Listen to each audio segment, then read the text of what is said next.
Hello everyone, welcome to my channel. Students, today's topic is fill in the blanks asked in the IBPS RRB PO mains examinations. आज मैं आपके लिए वर्ष 2023 में पूछे गए प्रश्नों के एक अंश को लेकर आया हूं। आप इसे अंत तक वॉच करें। मेरा विश्वास करें, सिलेक्शन से आपको कोई नहीं रोक पाएगा। तो टॉपिक शुरू करने के पहले इस वीडियो को लाइक कर लें, मेरे चैनल को सब्सक्राइब कर लें, साथ साथ बेल आइकन को प्रेस कर लें ताकि आपको लेटेस्ट नोटिफिकेशंस मिलते रहें। क्वेश्चन नंबर 1 आपका है, the book on the self dash belongs to a friend who has a passion for collecting rare editions. आइए, let us examine the 5 options, out of which one is the correct one. Number A को देखते हैं तो besides several others, ये collection नहीं बल्कि additional books को दिखा रहा है, जबकि यहां सेल्फ पर जो ये बुक दिखाया जा रहा है, पॉइंट आउट किया जा रहा है, उसके साथ साथ अन्य अनेक belongs to a friend who has a passion for collecting rare editions, यानी हमें एडिशन की जरूरत नहीं है। So number A is easily eliminated. Option number B, along with several others, ये कलेक्शन दिखा रहा है, कंपनी दिखा रहा है, इस बुक और अन्य सारे को एक साथ ले रहा है। और हमें कलेक्शन की जरूरत है, हमें कंपनी की जरूरत है, यानी नंबर बी आपका बिल्कुल करेक्ट आंसर है। ओवर मेनी अदर्स यहां कोई सेंस नहीं रखता है इस ब्लैंक स्पेस को फिल इन करने के लिए। थ्रू अदर्स माध्यम नहीं दिखा रहा है। And the much others, and की जरूरत नहीं है। काउंटेबल नाउन, बुक्स आपका काउंटेबल नाउन है, उसके लिए मच की जरूरत, मच बिल्कुल इनएप्रोप्रिएट है। So students, C D and E are eliminated. What remains, that is the correct, that is the most appropriate option, number B, along with several others. Along with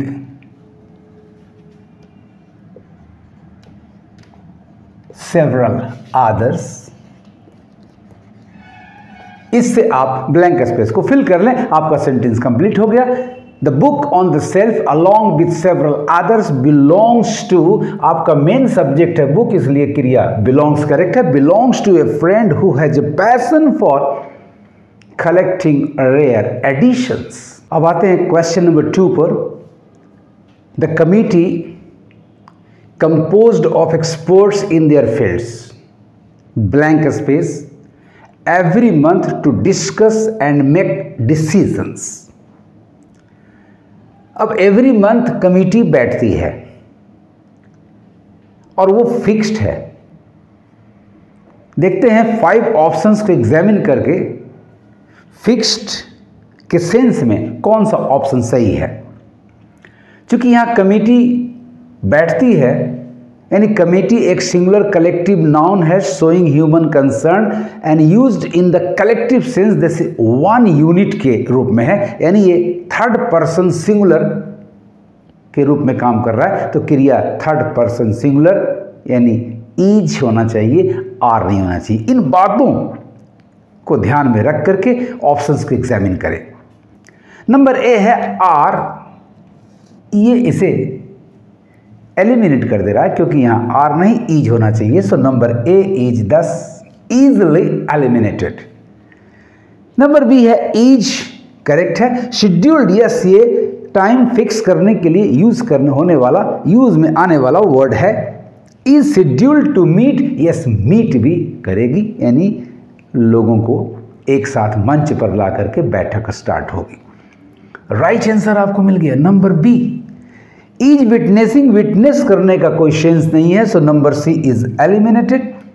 is scheduling, ये passive होगा, इसे किया जाएगा, और every month बता रहा है कि ये प्रेजेंट इंडेफिनिट का पैसिव होगा, so continuous tense is not possible student, so eliminated. Are scheduling to meet, फिर आर भी रोक दे रहा है, शेड्यूलिंग भी संभव नहीं है, so number E is easily eliminated. Hence the right option is number B, is scheduled.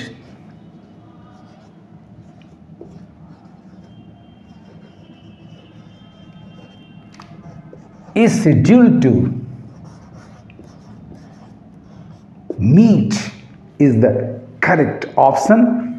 So the committee composed of experts in their fields is scheduled, committee is scheduled to meet every month to discuss and make decisions. Let us come to question number 3.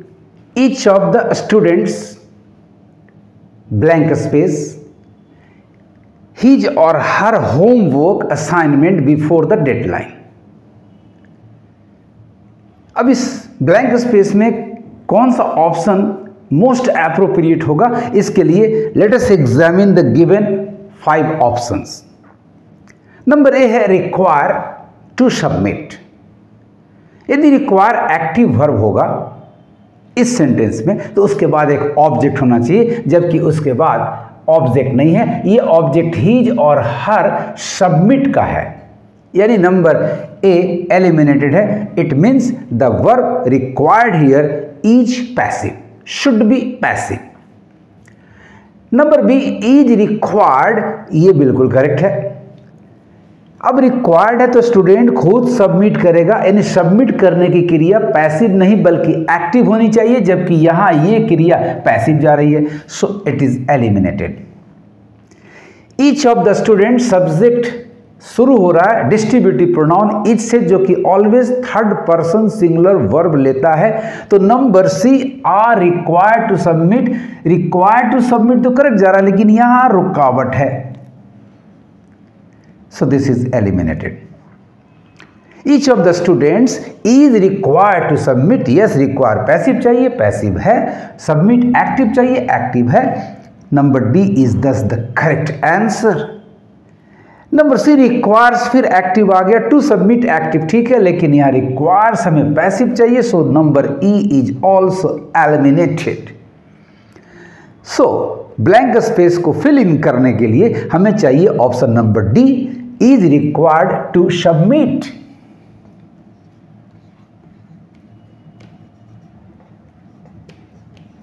Is required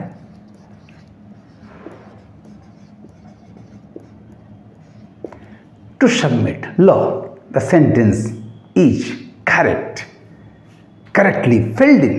Each of the students is required to submit his or her homework assignment before the deadline. It's really very easy as well as interesting to find out the most appropriate option. Question number 4. The company's decision to relocate its headquarters, blank space, debate among employees with opinions varying widely.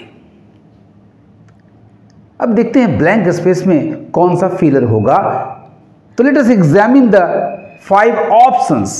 Number A, is a subject of much. Debate यहां uncountable noun के sense में है, तो much आपका बिल्कुल correct है।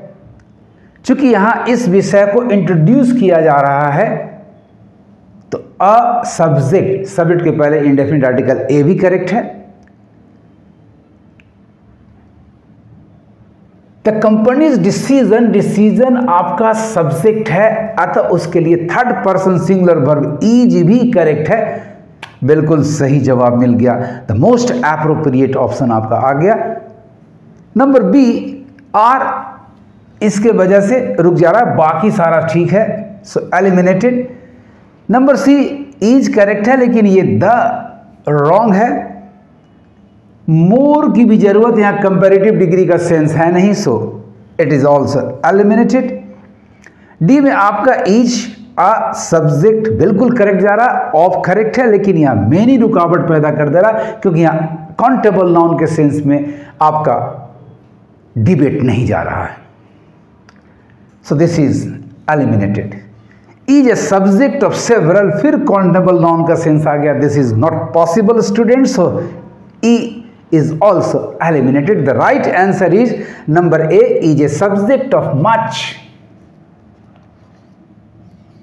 is a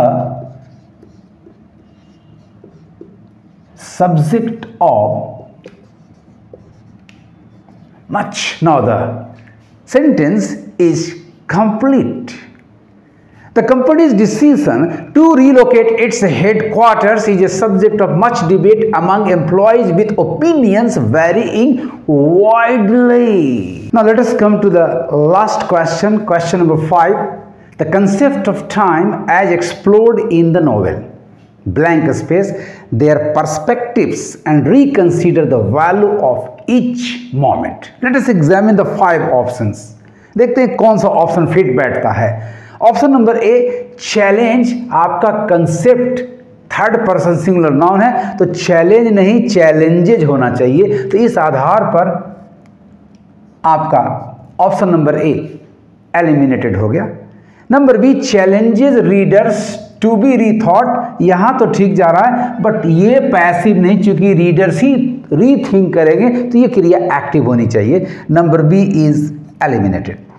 number C, introspect readers to, introspect का मतलब होता है टू थिंक विद इन, अंतः दर्शन, अपने अंदर विचार करना, आत्म मंथन करना, ऐसा सेंस यहां नहीं है, so number C is eliminated. Number D, insist, stress जोर डालता है, जबरदस्ती करता है, नो ऐसा सेंस नहीं है, प्लस यहाँ रीड नहीं है, टू रीथिंक करना है, तो ये दोनों के दोनों वर्ड्स इसे एलिमिनेट कर दे रहे हैं। नंबर सी में आपको इंट्रोस्पेक्ट ने और यहाँ वैल्यू ने भी इसको एलिमिनेट किया, क्योंकि वैल्यू तो करना, रीथिंक रिकंसीडर करना है the value of each moment. तो बचा आपके पास कौन सा option, number E, this is the correct one, challenges readers to rethink.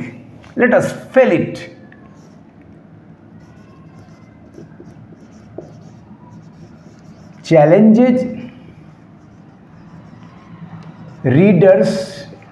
challenges readers to rethink. Now the sentence is appropriately, grammatically and contextually complete.